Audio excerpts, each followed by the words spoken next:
C'était un souci remonté par le roi Merlin, mais je pense qu'il est partagé dans de plus en plus d'entreprises. Donc, c'est être capable de tester des applications web qui contiennent des web components. Donc, typiquement, si vous avez des applications Salesforce ou SAP, par défaut, finalement, vous récupérez en tout construit, enfin, on construit à la fin, on consolide une application avec Web Component.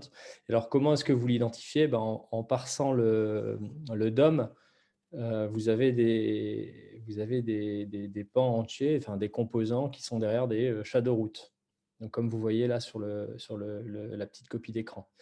Et donc, quand vous avez des shadow routes, un peu comme dans une iframe, en fait, Selenium n'est pas capable de parser nativement ce qui est à l'intérieur. Donc derrière, même si vous avez des ID ou des choses bien propres, donc là, par exemple, derrière le shadow root, j'ai ajouté un bouton Add to Basket, là, derrière sur un ID.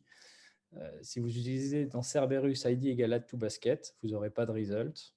Peu importe, l'XPath, vous pouvez construire ce que vous voulez, vous n'avez pas de result.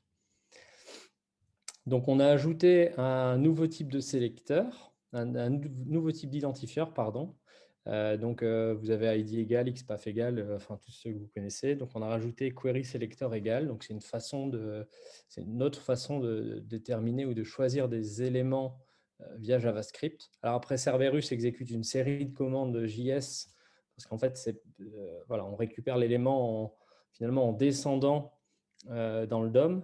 Mais ça, vous n'avez pas à le faire manuellement. Tout ce que vous avez à faire, c'est d'écrire finalement l'ensemble des parents, donc sous ce langage query selector, jusqu'à arriver sur l'élément cible. Donc là, typiquement sur l'exemple, le bouton Add to Basket, dans Cerberus, vous mettez query selector égale, donc hashtag pour démarrer sur un ID. Si vous n'aviez pas d'ID, ça aurait pu être div entre crochets name égale, et vous mettez le nom, ou classe égale.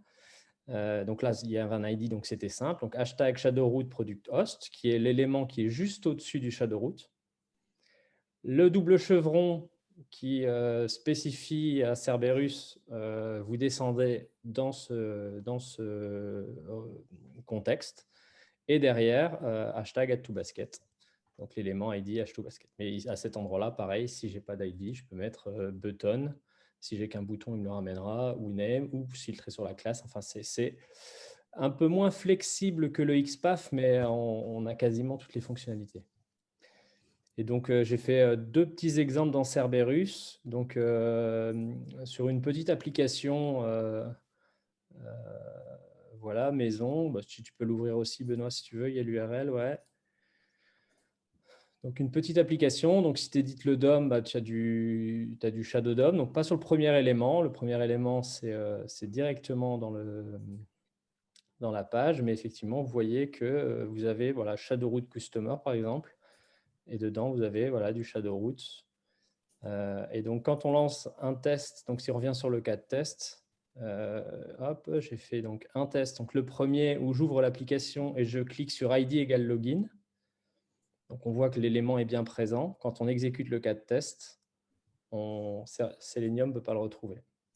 Sur le test OK, hop. Donc, sur la partie Shadowroot Customer, la première étape, en fait, voilà, Query Selector, Shadowroot Customer, chevron Login. Cerberus l'a retrouvé et l'a rempli avec le nom, avec la valeur souhaitée. Ouais, et ça, c'est des technos qui sont utilisés. SAP et Salesforce utilisent ces technos-là. Donc, ça devient bien répandu. Ouais. Ça commence à être répandu. Ce qui se passe sans doute, c'est qu'au moment où le navigateur charge le DOM, la partie qui est en dessous de Shadowroot, elle n'existe pas. Donc, c'est pour ça, à mon avis, que Selenium ne la voit pas et ne la trouve pas. Et pour pouvoir la voir, il faut forcer une interaction. Donc, ce que fait Cerberus, c'est qu'il boucle en JavaScript pour forcer le chargement complet du DOM et être capable de taper dedans. C'est un Benoît. Ouais, à chaque fois, il descend. En fait, techniquement, on split par double chevron. On focus un peu à l'image d'une iframe, en fait. On focus sur l'élément. Donc, on force le contexte. Enfin, on force à Selenium ce contexte-là. qui lui est effectivement, comme tu dis, invisible au démarrage, puisqu'il reçoit assez rapidement un ordre comme quoi la page est chargée, alors que la page est vide.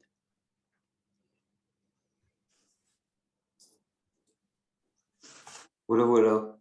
Je ne sais pas si certains d'entre vous ont des objectifs d'implémentation de tests SAP Salesforce. J'imagine que tes redoutes, ça va sans doute pas tarder.